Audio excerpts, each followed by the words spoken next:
چین کا موقف ہے کہ جون 2017 کو چین ڈوکلام علاقے میں سڑک بنا رہا تھا کہ بھوٹان کی حکومت نے انڈین حکومت سے عسکری مدد مانگ لی، جس کے فوراً بعد انڈین آرمی 18 جون کو 2017 سے 270 سے زیادہ انڈین فوجی جو ہیں وہ ہتھیاروں سمیت 2 بلڈوزرز لے کر سکم سیکٹر سے ڈوکلام کے نزدیک سرحد پر جا پہنچے۔ انڈین فوجی سڑک بنانے کے کام میں رکاوٹ ڈالنے کے مقصد سے چینی علاقے میں 100 میٹر تک اندر گھس گئے، جس پر بھارت نے 400 فوجی بھی یہاں پر پھر تعینات کر دیے اور چینی آرمی بھی آمنے سامنے آ گئی، جس سے جنگ کا خطرہ پیدا ہو گیا۔ اب صورتحال یہ بنی کہ بنیادی طور پر ڈوکلام میں نے آپ کو بتایا کہ ایک متنازع علاقہ ہے اور اس کے اوپر جو ہے وہ بھوٹان کا اور چین کا ایک اپنا اس کے اوپر تسلط ہے، لیکن ہندوستان اس معاملے میں بھوٹانی حکومت کے موقف کی تائید کرتا ہے۔ بیسکلی جو ہے چائنا اور ہندوستان کے درمیان سرحدی کشیدگی میں دن بدن اضافے نے جنوبی ایشیا کی جو علاقائی صورتحال ہے اس کو خطرے میں ڈال دیا ہے، اور یہ ڈوکلام بارڈر ہے انڈیا اور چین کا تنازع ہے جو گزشتہ 30 سالوں سے چلا آ رہا ہے۔ میں آپ کو یہ میپ دکھانا چاہوں گی تاکہ آپ کو صورتحال جو ہے وہ واضح ہو سکے کہ بیسکلی یہ سیگمنٹ کرنے کا مقصد یہ ہے کہ جنگ کسی کیفیت اور صورتحال بنی ہوئی ہے اور ایک ممکنہ جنگ چھڑ سکتی ہے بھارت اور چین کے مابین، اور اس کی بنیادی وجہ ہے یہ ڈوکلام بارڈر جو آپ دیکھ سکتے ہیں۔ یہ بیسکلی بھوٹان، انڈیا اور چائنا کے ٹرائی جنکشن کے اوپر یہ واقع ہے، اور یہ ایک متنازع علاقہ ہے، یہ ایک پلیٹو ہے بیسکلی، لیکن اس کو متنازع اس لیے کہا جاتا ہے کیونکہ بھوٹان اس کے اوپر کہتا ہے کہ یہ ہمارا علاقہ ہے اور چائنا کہتا ہے کہ یہ ہمارا علاقہ ہے، اور بھارت اس میں بیسکلی جو بھوٹان ہے ان کی سائٹ پر ہے، ان کی حمایت پر ہے، وہ اس کا تسلط اس کے اوپر تسلیم کرتا ہے۔ بیسکلی گزشتہ 50 دنوں سے یہ بارڈر کے جو دونوں جانب حالات ہیں وہ کشیدہ ہو چکے ہیں، کیونکہ دونوں ملکوں کی افواج جو ہیں وہ 150 میٹر کے فاصلے پر آمنے سامنے کھڑی ہیں، جو کسی بھی وقت جنگ کی صورتحال اختیار کر سکتی ہے۔ اسے سائنو انڈیا وار کا نام دیا جا رہا ہے۔ اگر یہ جنگ چھڑتی ہے تو امریکہ اس جنگ میں ہندوستان کا ساتھ دے گا، یہ تاثر بھی دیکھنے میں آ رہا ہے۔ آج میں اسی چیز پر بات کرنا چاہوں گی کہ کیا ایسا ممکن ہے، کیا یہ جنگ جو ہے وہ ہو بھی سکتی ہے یا نہیں ہو سکتی ہے۔ اس پر بریگیڈیئر صاحب آپ سے آغاز کر لیتے ہیں۔ بریگیڈیئر صاحب، یہ ہم 2-3 دن کے اندر یہ خبر پڑھ رہے ہیں کہ جی بھارت اور چائنا میں جنگ چھڑ سکتی ہے۔ جنگ کا کوئی فوری خطرہ مجھے نظر نہیں آتا ہے، کیونکہ دونوں طاقتیں جو ہیں وہ اپنے جو اقتصادیات ہیں اس کے اوپر زیادہ توجہ دے رہی ہیں۔ نہ چین جنگ چاہتا ہے کہ یہاں پر ہو، نہ ہندوستان چاہتا ہے، لیکن چھڑ سکتی ہے کیونکہ کبھی کبھی حالات ایسے بن جاتے ہیں زمین پر کہ وہ سنو بالنگ ایفیکٹ شروع ہو جاتا ہے اور ایک تصادم کی صورتحال جو ہے وہ سامنے آ جاتی ہے۔ آپ نے وہ یہ ذکر کیا تھا ہندوستان کو جو بھوٹان ہے اس کے جو فارن افیئرز ہیں اور اس کے جو ڈیفنس افیئرز ہیں وہ ہندوستان کے ذمہ ہیں۔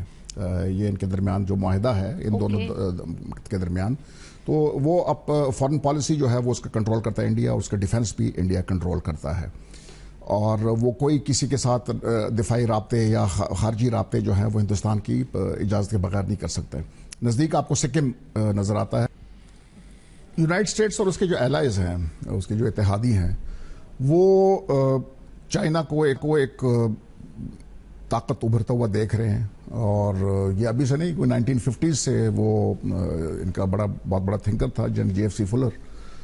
تو چائنا کا بہت بڑا پوٹینشیل ہے، بہت بڑی پاور بنے گی، اور اگلے میرے خیال میں 25 سال میں it's going to be the number 1 economy in the world. ٹھیک ہے، تو اس طرح پھر وہ اس کا ڈیفنس کیپیبلٹی بھی جو ہے اتنی بڑھتی جا رہی ہے۔ یہ سارا اس کو سلو ڈاؤن کرنے کی کوشش کرتے ہیں۔ تو انڈیا کو استعمال کرو، ساؤتھ ایسٹ ایشیا میں جو آسیان ہے اس کو استعمال کرو، آپ باقی اس کے اوپر چیکس لے کے آئیں، سی پیک مت چلنے دیں۔ تو یہ تمام ان کی یہ جو یونائٹڈ اسٹیٹس اور ان کے الائز ہیں وہ یہ کام کریں گے۔ یہ بھی ایک کیلکولیٹڈ موو تھی میرے نزدیک کہ یہ برنک مین شپ تھی کہ چائنا کو ذرا رکھو نا، ذرا انڈین ٹروپس کو لے جاؤ تاکہ اس کو ذرا چھیڑو، تاکہ ان کو پتہ چلے کہ ان کے اوپر ایک چیک ہے۔ ایسے نہیں ہے کہ ان کو کھلی چھٹی ہے، جدھر مرضی سڑکیں بنائیں اور جدھر مرضی یہ اپنے ڈیفنس پوسچر کو جو ہے ہمالیاز میں امپروو کرتے رہے۔ تو ایک انڈیا کو انہوں نے استعمال کیا آلے کے طور پہ ایز اے چیک۔ لڑائی وہ نہیں چاہتے ہیں، نہ میرے خیال میں یونائٹڈ اسٹیٹس اس وقت لڑائی چاہتا ہے، اس کے آلریڈی مڈل ایسٹ میں اور افغانستان میں اس کے ہاتھ ابھی تک بھرے ہوئے ہیں، نارتھ کوریا بڑی پرابلمس کریٹ کر رہا ہے، تو ایک جنگ تو وہ نہیں چاہتے ہیں، لیکن چائنا کو کنٹین کرنے کے لیے اور چائنا کو چیک کرنے کے لیے یونائٹڈ اسٹیٹس اور انڈیا ان کا ایک اعلی کار ہے اس پورے خطے میں۔ انڈیا کے اپنے مفادات ہیں کیونکہ وہ اپنے آپ کو ایک پاور سمجھتا ہے، اور انڈین اوشن کو سمجھتا ہے کہ یہ تو ہمارے ایک لیکن برگیڈیئر صاحب ڈو یو تھنک آپ یہ کہہ رہے ہیں کہ کیلکولیٹڈ موو تھا لیکن کبھی کبھی مس کیلکولیشن بھی ان چیزوں کے اندر جو ہے وہ ہو جاتی ہے. شاہد لطیف صاحب گلوبل ٹائمز جو ہے جو کہ ایک بڑا ہاکش کمیونسٹ نیوز پیپر ہے وہ اپنے ایڈیٹوریل میں لکھتا ہے کہ if the Modi government refuses to stop it will push its country into a war that India has no power to control. دیکھیں ایک طرح سے انڈیا اور چائنا کی اچھی خاصی ٹریڈ ہے جو کہ over a period of time establish ہوئی ہے اور ان کے تعلقات اس حد تک خراب نہیں تھے جس کا مظاہرہ ہندوستان نے کیا ہے. اور ہندوستان نے ایک گھمنڈ کی صورت میں اس ریجن میں اپنا ایک سائز اور اپنی پاور ظاہر کرنے کے لیے اس طرح کا قدم اٹھایا ہے اور اس کے پیچھے بالکل امریکہ کا ہاتھ ہے. امریکہ نے تھوڑی شہ دی ہے کہ یہ کام وہ کرے تاکہ تھوڑا سا چین کا ری ایکشن بھی ہے اس کو بھی گیج کیا جائے, اس کا بھی اندازہ لگایا جائے اور اسی طرح اگر بھارت جو ہے وہ بھی اپنا ایک امیج قائم کرنے میں کامیاب ہو جاتا ہے تو پھر کہا جائے کہ دیکھیں بھارت اس خطے کی واقعی ایک بہت بڑی طاقت ہے. اور پھر جو امریکہ کے آئندہ کے عزائم ہیں وہ تو بھارت کو واقعی کاؤنٹر چائنا پالیسی کے لیے یہاں پہ بہت مضبوط کرنا چاہتا ہے جو کہ اس کا ایک اسٹریٹجک ایم ہے. تو میں سمجھتا ہوں اس طرح کے مختلف جو تھے وہ مقاصد تھے. تو فی الحال میں نہیں سمجھتا کہ بہت بڑا کوئی نقصان ہوا ہے. یہ بات چیت کے ذریعے اس کو پیچ اپ کر لیا جائے گا. جو بڑے نقصانات ہو سکتے تھے اس سے ہندوستان نے اپنے آپ کو بچا لیا. میں سمجھتا ہوں کہ امریکہ کے لیے بھی یہ ایک طرح سے ایک میسج ہے, خاص کر جب سے یہ پریزیڈنٹ ٹرمپ جو ہیں انہوں نے حکومت سنبھالی ہے. ہم دیکھ رہے ہیں کہ جگہ جگہ ان کی جو پالیسی ہے وہ اپنی طاقت کا اظہار ہے.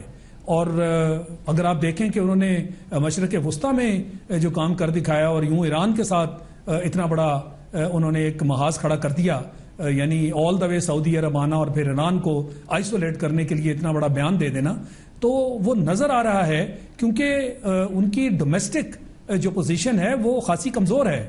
لہٰذا مشرق وسطیٰ میں وہ بہت سارا جنگ و جدل دیکھنا چاہتے ہیں.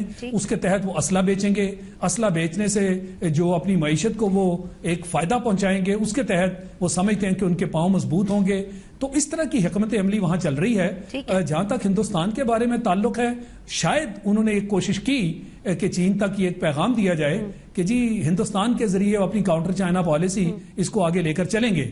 اسی طرح ساؤتھ چائنا سی میں اگر آپ دیکھیں تو پیسیفک اوشن میں جو مختلف ممالک ہیں, جاپان ہے, کوریا ہے, اس طرح کے ممالک کو وہ ساتھ ملا کر وہ ایک طرح سے اپنے پاؤں اور اپنی ایک قوت جو ہے اس کا مظاہرہ کرنا چاہتے ہیں. لیکن بین الاقوامی سطح پر اس کو کیسے لیا گیا اور بین الاقوامی جریدوں نے اس حوالے سے کیا لکھا, میں اس پر بات کروں گی اس وقفے کے بعد. برگیڈیئر صاحب میرے ساتھ موجود ہیں, ان کا کامنٹ اس کے اوپر لوں گی, میرے ساتھ ہی رہیے. چائنا اپنے آپ کو تیار کرنا چاہتا ہے اس علاقے میں کہ اگر ہندوستان اس کی ہیجمنی کو یا جو وہ ایک پاور بننا چاہتا ہے تو اگر وہ چیلنج کرتا ہے ہندوستان تو ان کے پاس یہاں پر جو بڑے دشوار گزار راستہ ہے ایک انٹری پوائنٹ تو ایک بارڈر کے اندر ان کی جو ایریا ہے اس کو کنیکٹ کرنا ہے روڈز کے ذریعے. اچھا, یہ ایسے دشوار گزار علاقہ ہے کہ کئی جو علاقے ہوتے ہیں جیسے ڈوکلم پلیٹو ہے, روڈ ادھر سے گزرنی ہے, کہیں اور سے گزر نہیں سکتی ہے, کیونکہ اگر آپ کسی اور جگہ سے گزاریں گے تو ایک خرچہ بہت ہوتا ہے, ایک وقت بہت لگتا ہے اور سڑک بھی خطرناک ہوتی ہے. اس طرح اگر اکسائی چین اگر آپ دیکھ لیں 15% کشمیر اس وقت چائنا کے پاس ہے. اکسائی چین یہ سن 62 میں انہوں نے لیا تھا کیونکہ وہ ایک سڑک بنانا چاہتے تھے زنجیانگ سے ٹبیٹ تک, تو اس کا صرف وہی بن سکتا تھا, اکسائی چین سے ہی بن سکتا تھا. وہ ہندوستان کو علاقہ وہ کہہ رہے تھے کہ ہمارا ہے, چائنا نے وہ علاقہ لے لیا اور وہاں پر سڑک بنا دی ہے. تو اس طرح ڈوکلم پلیٹو کے اوپر بھی سڑک وہاں تقریباً وہی ہے, جس کے اوپر میرے خیال میں انڈینز نے اس کو کہا ہوگا کہ اس کو آپ چیلنج کریں کیونکہ یہ ہمارے لیے خطرہ بنتا ہے. ورنہ سوڈان کیا نام ہے, بھوٹان کا کیا ہے وہ حیثیت ہے کہ وہ کرے. تو وہ جب تک کیونکہ foreign affairs India defence India کرتا ہے تو انہوں نے ان کو کہا ہوگا کہ آپ اس کو چیلنج کریں اور انہوں نے ٹرپس ڈال دیے. دیکھیں, میں سمجھتا ہوں کہ اس وقت جو منظر نامہ ہے ہندوستان جب سے خاص کر اس کی قربت ہوئی ہے امریکہ کے ساتھ تو ان کو ایک غلط فہمی ہو چکی ہے کہ وہ اس خطے کی سب سے بڑی قوت ہیں اور امریکہ ہی کے کہنے پر وہ کچھ اپنی طاقت کا مظاہرہ کرنے کے لیے ایک چین جیسے ملک کے ساتھ بھی انہوں نے یہ حرکت کی. مگر یہ ایک گھمنڈ ہے جو ایک غلط طریقے سے ایک ذہن میں پیدا ہونا ان کا کہ جی چونکہ وہ خطے کی بڑی طاقت بن گئے اور امریکہ ان کی پشت پناہی پوری طرح کر رہا ہے اور امریکہ کا ایک اپنا مقصد ہے اس خطے میں, اس کو بھارت کو کاؤنٹر چائنا جو اس کی پالیسی ہے اس کے تحت بے بہا اسلحہ بھی دیا جا رہا ہے اور اس کی پوری طرح پشت پناہی بھی کی جا رہی ہے. تو میں سمجھتا ہوں کہ ایک یہ غلط فہمی کے تحت یہ اس طرح کی حرکت انہوں نے کی ہے. اگر آپ کاغذ پر ہی دونوں کی قوت کا اندازہ وہ لگا لیتے تو ان کو سمجھ آ جاتی کہ چین کے ساتھ وہ اس طرح کا جو ہے وہ اس طرح کی لبرٹی نہیں لے سکتے. یہ اچھی بات ہے کہ وقت پہ ان کے ہاں پہنچ گئی, مگر ورنہ ان کی مزید تباہی ہوتی. چین کی ایک طرف اگر آپ دیکھیں کہ ان کی جو حکمت عملی رہی ہے وہ آج تک جنگ و جدل اس کی راہ انہوں نے اختیار کبھی نہیں کی.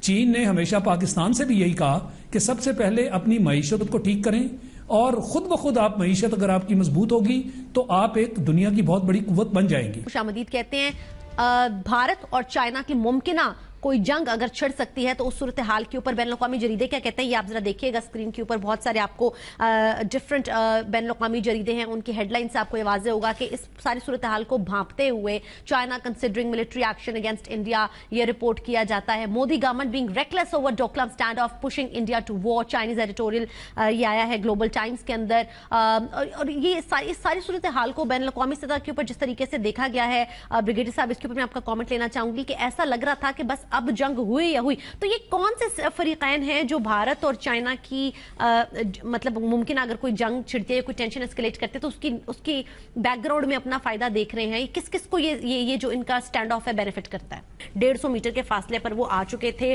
اور جو چائنیز اخبارات ہیں جو ایڈیٹوریلز وہ لکھ رہے تھے جو ان کی ہیڈ لائنز ان سے لگتا ہے کہ بس بالکل خطرہ جنگ کا موجود تھا. جنگ ہو سکتی تھی بالکل لمیٹڈ آپریشن چائنا کر سکتا تھا. یہ برنکمین شپ جو ہے یہ بڑی ڈینجرس گیم ہوتی ہے کیونکہ آپ کو پتہ ہونا چاہیے کہ میری ریڈ لائن کدھر ہے جس کے اوپر دوسرا جو ہے اس کے ریسٹرینٹ ختم ہو جائے گا اور وہ کچھ کرے گا. تو اگر یہ نہ کرتے تو میرے خیال میں چائنا ایک لمیٹڈ آپریشن کر سکتا تھا ان کو ایوکٹ کرنے کے لیے. چائنا کا اس سائٹ پہ بہت امپرووڈ انفراسٹرکچر ہے, ڈیفنس انفراسٹرکچر. 1962 میں بھی انڈیا نے اسی چیز کی مار کھائی تھی کہ اس کے جو ڈیفنس انفراسٹرکچر تھا ہمالیاز میں, نیفا میں اس وقت, وہ اتنا اچھا نہیں تھا. پیدل جانا پڑتا تھا, سڑکیں نہیں تھیں, آرٹلری آگے موو نہیں ہو سکتی تھی, لاجسٹکس ان کی بہت کمزور تھیں لوجسٹکلی. اور 30 سال پرانا تنازع ہے وہ, اس میں اپنی ہاں تو وہ چائنا جو ہے اس کے پاس ریسورسز زیادہ ہیں, چائنا کے پاس ریسورسز زیادہ ہیں. اور دوسری بات یہ ہے کہ انڈیا نے اپنا کمپلیٹ اپنا جو رخ ہے وہ پاکستان کی طرف رکھا ہوا ہے اور اس علاقے میں انہوں نے اتنا زیادہ لمیٹڈ آپریشن ہو سکتا تھا to evacuate the Indians from the ڈوک لنگ, میں اس کو ڈونگ لنگ کہوں گا. ہاں چائنا میں بالکل بالکل ٹھیک ہے. بہت بہت شکریہ شاہد لطیف صاحب پروگرام میں وقت دینے کے لیے. بہت بہت صاحب آپ کا بھی پروگرام میں وقت دینے کے لیے. ناظرین آپ نے ملاحظہ کیا ممکنہ صورتحال بنی ہوئی تھی کہ جنگ کا جو پیش خیمہ صورتحال بنی ہوئی تھی کیا وہ ممکن ہے, کیا بھارت اور چین کی جنگ ہو سکتی ہے؟ اس پر ہم نے تفصیلاً گفتگو کی ہمارے پینلسٹ کے ساتھ اور اس کا مدعا یہی نکلا ہے کہ یہ دونوں ایک دوسرے کو سبق سکھانے کے چکر میں تھے اور یہی مختلف ممالک جو ہیں وہ اپنے دفاع میں اپنی دفاعی پوزیشن اختیار کرنے کے لیے ریزیلینس اپنا شو کرنے کے لیے کرتے ہیں, لیکن کوئی فی الحال ایسی صورتحال نہیں ہے کہ کوئی جنگ جو ہے وہ ہو سکے. خوش آمدید کہتے ہیں پروگرام ہم سب میں. میں ہوں معروف فہد قریشی.